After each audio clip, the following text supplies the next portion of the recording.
उत्तर प्रदेश के एक छोटे से गांव चंदपुर में एक पुरानी हवेली थी। ऊंची ऊंची दीवारों, लकड़ी की खिड़कियां और झूलते झूमरों वाली वह हवेली आज वीरान सी लगती थी। लेकिन कोई जानता नहीं था कि खामोश हवेली की एक खिड़की के पीछे बैठी श्रीमती सावित्री देवी रोज एक पुराना रेडियो चलाती थी। रेडियो बहुत पुराना था, 1970 में बना, फिलिप्स कंपनी का। लकड़ी की बॉडी, पीतल के घुमावदार बटन और ऊपर एक पतला एंटीना। उसकी आवाज़ में कभी तेजी थी, कभी खरखराहट, लेकिन हर सुबह वह बजता था। सुबह 6 बजे विविध भारती से कार्यक्रम शुरू होता। सुभाषितम के श्लोक, फिर भजन और फिर पुराने फिल्मी नगमे। सावित्री देवी की उम्र अब 78 वर्ष की हो चली थी। उनके पति हरिशंकर जी की मृत्यु को भी 25 वर्ष हो चुके थे और यही रेडियो उनके साथ बिताए गए पलों की आखिरी निशानी थी। सावित्री देवी की शादी सन 1968 में हुई थी।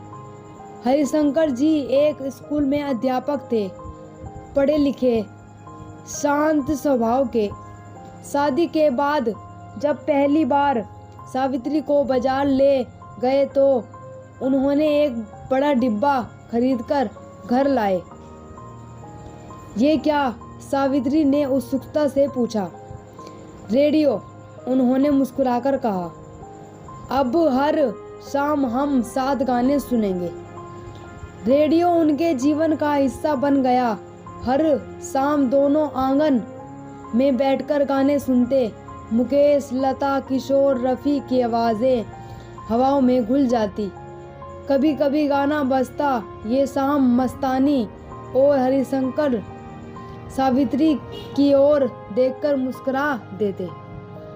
वह मुस्कान सावित्री को आज भी याद है।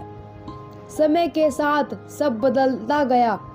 बच्चे बड़े हुए, पढ़ाई के लिए शहर चले गए। सावित्री और हरिशंकर अकेले हो गए। एक शाम हरिशंकर जी को दिल का दौरा पड़ा। अस्पताल ले जाने का वक्त ही नहीं मिला। सावित्री की दुनिया जैसे थम सी गई। उनके जाने के बाद घर और भी सूना हो गया। दीवारों की खामोशी, छत की दरारें, खिड़कियों की चरचराहट सब चीखने लगी। लेकिन रेडियो बजता रहा। हर सुबह सावित्री उसे ऑन करती, जैसे हरिशंकर को जगा रही हो। जब विविध भारती पर मन चाहे गीत आता तो उनकी आंखें भर आती।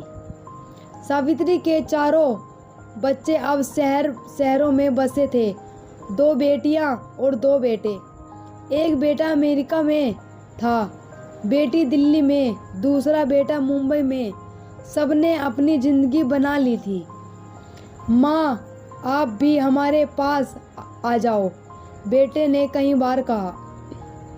सावित्री हर बार यही जवाब देती, मैं ठीक हूँ। असल में वह जानती थी कि इस घर से जाने का मतलब सिर्फ दीवारों से नहीं, बल्कि उन यादों से भी जुदा होना था जो हर कोने में बसी थी।